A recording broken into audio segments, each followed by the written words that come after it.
दोस्तों, मैं आज आपको बताऊंगा कि अगर आपका पढ़ाई में मन नहीं लग रहा है तो क्या करें, इस बारे में चर्चा करेंगे। तो स्टार्ट करता हूं। जैसे कि मैं आपको ये बताऊं कि आप जब पढ़ने बैठते हैं और आपको लगता है कि अरे ये क्या चीज़ है, मुझसे नहीं हो पाएगा, ये नहीं हो पाएगा, वो नहीं हो पाएगा, तो ये सब आपको सोचने की ज़रूरत नहीं है। आपको अपनी किताब निकालनी है और उसको चैप्टर 1, चैप्टर 2, चैप्टर 3 जैसा भी आपको लगे, आप उसको सिर्फ पढ़िए, उसको याद मत करिए, सिर्फ पढ़िए। इससे क्या होगा कि आप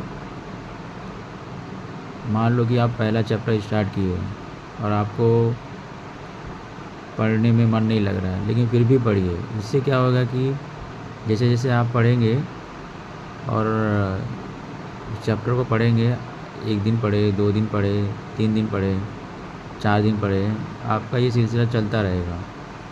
जैसे ही आपका 1 हफ़्ता 10 दिन गुजरेगा तो आपको चीज़ें समझ में आने लगेंगी। जब आपको लगेगा कि आपका दिमाग और माइंड फोकस हो गया है, तो आप चीज़ों को पढ़िए और समझिए।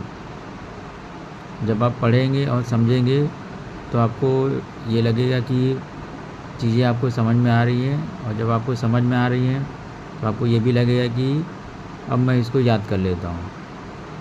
तो इस तरह से आप अपना पढ़ाई में मन लगाने के लिए ये सारे स्टेप्स को आप फॉलो कर सकते हैं। और हाँ, मैं आपको ये भी बताना चाहता हूँ कि जो मैंने आपको बताया है, इसको समराइज़ करूँ तो पहले आपको कुछ सोचना नहीं है, बस आपको किताब निकाल के या टेक्स्ट बुक निकाल के आपको कोई भी एक चैप्टर लेके पढ़ना है। तब तक पढ़ना है जब तक आपको ऐसा ना लगे कि चीज़ें समझ में आ रही हों।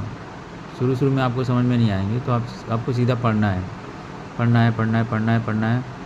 फिर आपको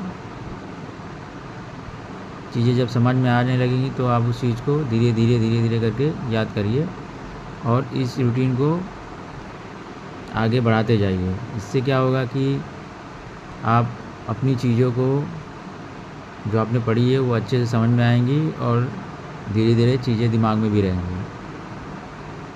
तो दोस्तों, आज इतना ही। जय हिंद।